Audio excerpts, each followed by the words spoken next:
everybody, Ralph Havens here, and I just had a great run in the Chuckanut Mountains. Funny name for the mountains here in Bellingham, and my favorite place on earth, really, to hang out, to go run. There's a beautiful bridge, and I was talking to Jen and Ben this morning because I got some amazing new shoes. The new version of this one shoe called the Saucony Peregrine, a trail shoe, is just amazing. And I was running across that bridge this morning, and then I was talking to them about it this morning at breakfast, and I had bought a pair of another pair of shoes called the Hokas a while back, and I'm really it's really funny marketing and stuff. And I was like, oh, I bought these because of that one commercial they have. It's not a commercial, but it's like a little movie that they made about trail running in Bellingham. It's a great little movie, Hoka trail running series, Bellingham, and on the internet. And this guy was talking about his wonderful life, and he was running through the Interurban and the Royal Park and across this bridge and through the Chuckanut Mountains, and he had these pair of Hokas on, and I wanted those shoes so bad. So I bought them, but I got the wrong size. I got a half a size too big by accident, and so they didn't fit right. So I ended up giving them away to somebody who could really use them, and so that was cool. But I realized that it's not that I wanted the shoes. I didn't, and it wasn't even that I wanted to be that guy that was running across that bridge. And so I did get to be that guy where I could be the guy running across that bridge every day when I want, and living right in here and running on in great shoes. But what I got was the feeling of being that guy that gets to run in those mountains and has a really good life. So it was the feeling that I was really looking for, and that's why I bought the shoes. And so isn't that interesting? It was the feeling of that. And Ben had a thing. It was a great thing at the Cedar Tree School where they let them stay up a little late, and they stayed there, and they took their little sleeping bags, and they all brought their reading stuff, and they're in a big readathon right now. And so they were reading, and they were hanging out, and they were eating snacks, and they were hanging out with their friends at night at Cedar Tree School. And so we asked him, how did it go, man? And how was your day? And he says, it was great. It was great. Of course it was great. Life is great. And that's how Ben rules his life. And does he cry? Yes, he cries. Does he get upset? Does he get frustrated? Yes. But the default setting for him is life is great. Life is great. And so I had a client that said something so funny, but I can't divulge it because it was like somewhat. It was just funny, and I keep it private. But it was so funny because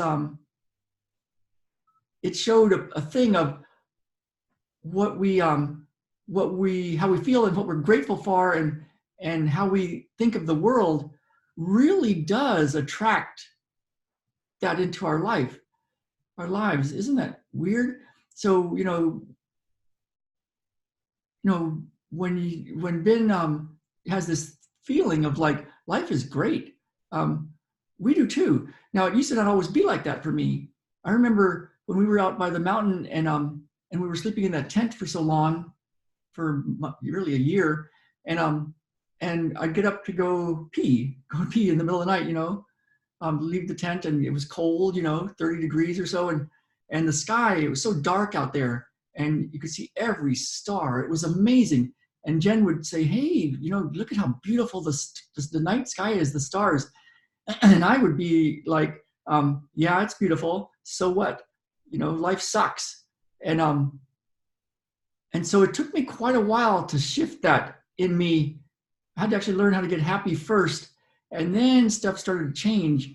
But I had been attracting a lot of negative stuff into our lives, a lot of being betrayed and hurt and stolen from, and a lot of stuff.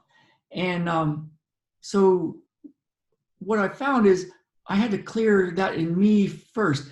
And the funny thing is, I look back on those times of sleeping outside all that time.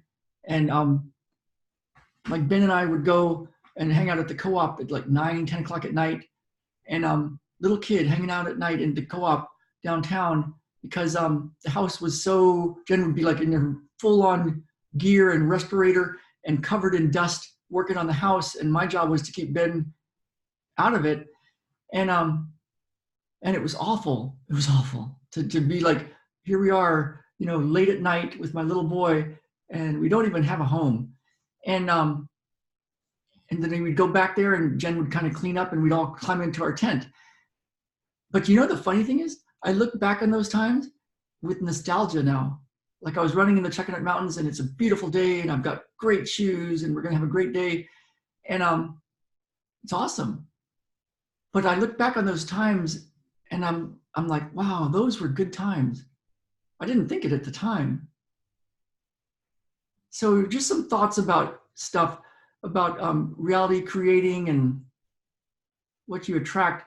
Because if you're what I found is if you're in a state of anger and resentment and everything comes out of your mouth is like, they hurt me and they bothered me and life sucks and it's like, are any people that are at a high state that are happy, is abundance going to be attracted to you if that's what's going on? Even money, would money be attracted to that? And so there's a way to clear whatever that is. Now that I've found some things over the years, I don't have to just like live in that wallowing around with pain and resentment and betrayal and anger and what happened in the past. But instead of trying to just fix it in my brain and my thoughts, there's a way to go really deep and truly let it go. Kind of like that Fight Club scene with Brad Pitt and Ed Norton Jr., which is powerful, to truly let it go. To truly let it go. So that's what we're up to. And so if this kind of stuff makes sense, you can grab my masterclass, because I go deep into it for 90 minutes, these kind of things of what's in the way of abundance and health and happiness and stuff. It's what I found so far, and it's like, it's a process. It's been great to see people transform with this stuff, because it could be much faster than you could ever imagine. So so if you're interested in that, there'll be a link somewhere here, ralphhavens.com/masterclass. And we're going to go have a great time out there. It's a beautiful day in Bellingham. And I don't know if you can see it. I'll try to see if I can show you Bellingham on a Saturday morning. So that's it from the desk of Ralphie, and I will see you all later.